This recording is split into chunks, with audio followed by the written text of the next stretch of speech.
if you're still adding services to module providers arrays, you're missing out on automatic tree shaking and writing unnecessary boilerplate. Let's look at what providedIn root actually does. When you decorate a service with injectable and set providedIn to root, Angular registers that service with the root injector automatically. This makes it a singleton available throughout your entire application. You don't need to add it to any module's providers array.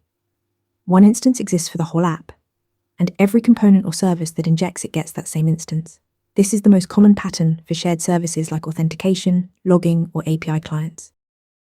Here's a major benefit: tree shaking. If you declare a service with providedIn root, but never actually inject it anywhere, Angular's build optimizer will exclude it from your production bundle entirely. With the old providers array approach, services were always included whether you use them or not. You're not limited to root. You can also use providedIn platform to share a service across multiple Angular apps on the same page, or providedIn any to create a new instance per lazy loaded module. You can even pass a specific module reference. Before Angular 6, you had to manually add services to the provider's array in your module decorator. providedIn root is now the recommended default because it's cleaner, safer, and optimizes your bundle automatically.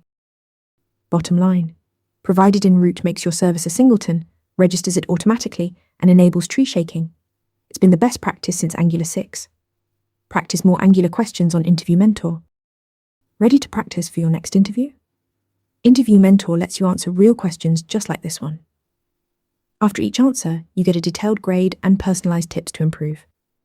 Watch your scores climb as you keep practicing.